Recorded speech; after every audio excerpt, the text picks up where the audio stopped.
Il me régale. À chaque intervention, c'est pour dire de la merde. C'est incroyable. Un génie. C'est incroyable à quel point cette femme peut être bête. J'ai jamais vu ça. Tu m'as manqué. Oh oui, tu m'as manqué. Je fais donc aujourd'hui mon grand retour. Après un bon moment, puisque ça doit bien faire au moins un mois que je n'ai pas tourné de vidéo. Je parle de vidéo de la sorte, avec mon petit décor, pas tourné dans la voiture. Et à savoir que même la vidéo que tu as pu voir, c'était pas la semaine dernière, mais celle d'avant, avait elle-même été tournée il y a au moins 3 semaines, je crois. Je l'admets, ces derniers temps, je n'étais absolument pas motivé. Besoin de réfléchir, hein, comme je t'en ai déjà fait part dans mes vidéos précédentes. Et je ne vais pas te mentir, je suis toujours en pleine réflexion. Tout ce que je sais, c'est que là, tu me manquais. Et que j'ai vu passer quelques séquences de TPMP, hein, pour changer, qui m'ont, eh bien, comment dire, qui m'ont chatouillé. Et je me suis dit qu'il était tout de même temps que je distribue à nouveau quelques tartes dans la gueule. Petite parenthèse avant de démarrer, il est vrai que depuis quasiment un mois, je ne regarde plus TPMP tous les soirs. Oui, je le faisais habituellement puisque c'est une source intarissable de sujets à traiter en vidéo. Sauf qu'au bout d'un moment, j'en ai un peu marre, sachant que le panel des chroniqueurs est composé aux 3/4 d'abrutis. Au bout d'un moment, entendre des propos débiles tous les soirs, voilà, c'est vrai que ça a commencé un peu à me saouler. Mais là, écoute, installe-toi puisque j'ai été faire un petit tour tout de même, hein, histoire de prendre des news sur la chaîne YouTube de TPMP. Ah, quelle bonne idée. Ah là, je suis tombé à nouveau sur des pépites. Hein.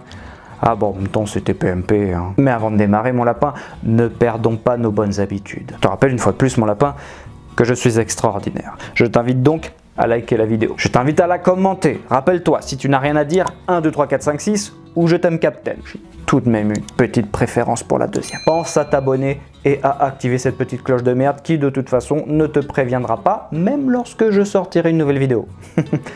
Mais fais-le quand même. Vous avez vu cette vidéo qui a fait une grosse polémique, un énorme buzz. On y voit un homme qui fait une pizza en forme de vulve. De quoi? De vulve. Combien de kilomètres dans le compteur c'est là? Ça c'est toute jeune. Étant donné que c'était première fois, premier saignement, la pauvre, elle est toute blessée, elle est fragile, petite âme sensible, elle a fait son baptême dans le monde réel, le monde des adultes. Bon gosse. Ça c'est kilométrage, 0 kilométrage. Elle est enflammée, elle a une petite irritation la pauvre. Alors, est-ce que vite ça va pour toi? Alors, avant d'écouter les propos plus abrutis les uns que les autres venant des chroniqueurs, je vais tout d'abord te donner mon avis quant à cette séquence. Étant donné que tu me suis depuis un moment maintenant, tu sais que je ne suis donc absolument pas choqué de ce que je viens de voir. Bien sûr que non, tu te doutes bien que quelqu'un faisant des blagues concernant un bout de pain, ça ne me choque pas.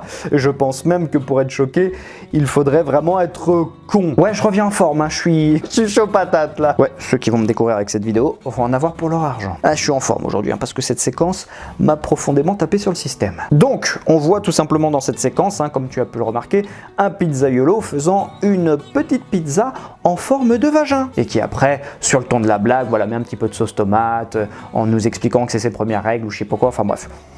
Ok, après, je peux tout à fait comprendre que ça ne fasse pas rire tout le monde. Ça, je le sais très bien et il n'y a pas de souci. Les goûts et les couleurs, ça ne se discute pas. Non, le problème ne réside pas là. Le problème réside dans le fait de savoir si cette séquence est-elle problématique, oui ou non. Eh bien, non. Je ne vois absolument pas en quoi c'est problématique. Je rappelle que ça fait référence à un bout de pain tout de même. Oui, certes, on image la chose en faisant croire que c'est un vagin ou quoi que ce soit, mais ça n'en reste pas moins une pizza. Un morceau de pain donc. Tu te doutes bien que s'il avait filmé une enfant, je sais pas moi, de 12-13 ans qui a ses premières règles et qui la tourne en dérision en l'affichant sur les réseaux sociaux, mais j'aurais souhaité ardemment qu'on tabasse ce type. Mais là, ce n'est absolument pas le cas. Je vais le rappeler une fois de plus. C'est un bout de pain. Je l'ai publié le 7 même. Du 7 au 9, elle a eu des vues, elle avait totalisé 44 000 vues, je crois, un truc comme ça. Oui. Par rapport à mes followers, elle n'a pas suscité du scandale ou elle n'a pas... Les gens, ils se sont pas emballés. Le 9, quand cette association, elle a pris ma vidéo, elle a fait un petit montage et m'a fait des accusations de pédocriminalité, pédophilie, misogynie, violeur, un harceleur de petites filles. Et j'en passe de tout ce que j'ai reçu comme menace écrite par la suite. Vous avez dit que c'était pas une vulve humaine, hein? Non, c'était une vulve d'un éléphant. Ah, d'accord. Comme quoi, je ne suis pas le seul à ne pas avoir été choqué de cette vidéo, hein, puisque 44 000 personnes l'avaient vue et ça n'avait posé absolument aucun problème. Jusqu'au moment où une putain d'association à la con, bien sûr, s'en est emparée. Et je suppose que c'est une association, bien sûr, à mon avis, féministe. Hein. Ce genre d'association, de toute façon, à part foutre la merde et créer des problèmes là où il n'y en a pas, elles ne sont pas vraiment bonnes à autre chose. Je ne sais pas si tu te rends compte à quel point ce genre de personne est dérangé tout de même. Le type, pour avoir fait une pizza en forme de vagin, on l'a accusé de pédophile. Je ne sais même pas quel commentaire produire là-dessus. C'est pédophile. Ok, je cherche une corrélation en fait, je cherche un... J'y arrive pas. Ben, alors en fait, on sait la période qu'on vit depuis un certain temps, depuis MeToo, on sait que c'est compliqué, on ne peut plus rire de quoi que ce soit aujourd'hui, et la question de la responsabilité, elle est fondamentale. En plus, vous êtes sur TikTok, et TikTok, c'est quand même beaucoup de jeunes qui sont dessus. Vous, que vous compreniez votre blague, de la manière dont vous l'avez imaginé au départ, on peut l'entendre. Mais les jeunes qui regardent ça n'ont pas forcément cette lecture-là. Et c'est là où c'est dangereux. Et vous saviez en plus que vous vous exposez aujourd'hui on va voir la vidéo. aux associations féministes. Une idée. Je l'aime bien lui. Ouais, il vient d'arriver dans l'émission. Enfin là, du coup, on n'est pas dans TPMP hein, précisément. C'est l'émission qui passe le week-end. Et du coup, c'est un nouvel intervenant, hein, nouveau chroniqueur. Il me régale. À chaque intervention, c'est pour dire de la merde. C'est incroyable. Un génie. Cyril a tout de même, et ça, faut lui admettre. Hein, je fais une petite parenthèse, mais Cyril a tout de même le don. Et non, c'est un don. De trouver en fait des gens plus insupportables les uns que les autres. Et là, certains s'apprêtent peut-être à mettre dans les commentaires « Ouais, c'est parce qu'il est aussi con qu'eux, etc. » Je ne suis pas d'accord. Non. En tout cas, selon moi, c'est plutôt qu'il a vraiment compris ce qui marche. Il a bien compris que ce qui fait parler, ce qui va être retweeté, etc., ce sont les propos complètement tarés de Verdez ou de la Maillet. Donc, plus il va s'entourer de gens racontant que des conneries, plus ça fait parler, plus ça fait de l'audimat, plus les gens vont regarder l'émission. Si tu ne fais venir que des gens, imaginons, même pas forcément des Albert Einstein, mais des gens ne serait-ce que sensés, bah forcément tout le monde va être d'accord. Du coup, il n'y a plus réellement de débat. Du coup, l'émission n'est plus réellement divertissante, puisque de toute façon, tu ne vas entendre que des gens censés discuter. Ah ouais. Mais du coup, c'est pas très drôle en fait. Et il n'y a plus réellement de confrontation les uns envers les autres, puisque bah, tout le monde est d'accord, puisque tout le monde est censé. Tout le monde a des propos logiques, cohérents. Bah, du coup, c'est moins divertissant à regarder, puisque ça reste avant tout une émission de divertissement. Mais là, quand t'as des gogoles comme ça, tu vois ce que je veux dire ?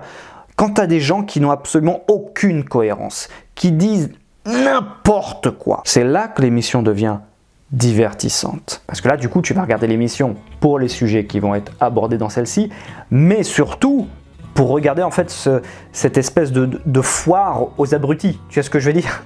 Qu'est-ce que lui va bien pouvoir dire encore ? Qu'est-ce qu'elle va bien pouvoir nous sortir ? Et ça, il l'a bien compris, puisqu'à chaque fois qu'il va parler par exemple de squatteurs, de pédophiles ou je ne sais pas quoi, il donne tout de suite en premier la parole à Verdez, parce qu'il sait que l'autre va nous sortir des horreurs. Tout ça pour dire, et je finis là-dessus, concernant la parenthèse sur Hanouna, sur Cyril, c'est que si, là-dessus, je trouve qu'il est bon et il a bien compris ce qui marchait. Du coup, il sait bien à chaque fois nous trouver ouais, je pense qu'on peut le dire, des cassos. Et force est de constater que notre cher Rust en fait partie. Il a un bon pédigré. Surtout que celui-ci est assez paradoxal, puisqu'il nous explique qu'aujourd'hui, on ne peut plus rire de rien, de toute façon, on ne peut plus rien dire. Effectivement, ça commençait bien. Au début, je me suis dit, pour une fois, une intervention qui va peut-être être intelligente. Mais non, puisqu'après il nous parle de TikTok en nous expliquant que c'était une plateforme principalement utilisée par des jeunes. Oui, sauf que ça reste un bout de pain. Tu crois que ça va choquer un jeune de 12 ans, 13 ans, ou même une jeune fille de 13 ans, parce qu'elle voit un mec faire une pizza en forme de vagin? Par contre, ça vous dérange pas quand sur TikTok, il y a tous les challenges là, ou tous les trucs, je sais pas quoi, quand les nanas sont à moitié à poil. Il y a eu d'ailleurs un truc récemment où je sais pas quoi, je crois que les nanas devaient tenir leur téléphone dans la main, elles font semblant de raconter un truc, je sais pas ce qu'elles racontaient. Oups, je fais tomber mon téléphone, je le rattrape vite, et en fait quand elles font tomber leur téléphone, la caméra tombe direct en fait sur le vagin, où il y a juste la ficelle du string qui rentre entre les lèvres, tu vois, et elle doit vite reprendre son téléphone. Oups, ça c'est pas grave, non. Ça ne dérange pas. Il y a quelques années de ça, il y avait un challenge où les nanas devaient prendre un coussin, un oreiller, je sais pas quoi, se le mettre entre les cuisses et frotter leur vagin dessus. Elles étaient habillées, hein, ou en culotte ou quoi que ce soit. Hein? C'est pas grave ça. Ce qui est grave, c'est un mec qui fait une pizza en forme de foufoune. Ah ouais, ça c'est gênant ça. Mais bizarrement, rafraîchis-moi la mémoire, Rost. C'est pas toi d'ailleurs dans ma vidéo de la semaine dernière là sur la nana qui s'était mis un godemichet dans les fesses tout en dansant. C'était l'une des danseuses du concert de Caris. Ça par contre c'est pas grave. Ça t'étais pour. Ça t'as même dit que c'était de l'art, c'était artistique. Mais rappelle-moi quelque chose. Qui est la cible principale des rappeurs? Les adolescents? Les jeunes, non? Donc les jeunes n'ont pas été au concert de Caris. Les jeunes, sachant ça en plus qu'il y a une nana qui s'est mis un god dans les fesses pour danser, etc., ne vont pas chercher à télécharger le concert de Caris ou acheter le DVD, peu importe. Donc aucun jeune ne verra cette nana se déhancher avec son godemichet dans les fesses. Non, ça bizarrement dans ma vidéo l'autre jour, hein, ça ne t'a pas choqué. Non. Non mais Giancarlo, je vous écoute, effectivement, en fait, vous êtes complètement planté, en fait, ça a été une sortie de route catastrophique. Et j'entends vos excuses, et voilà, et je trouve que heureusement que vous les verbalisez ce soir, et c'est donc très très bien.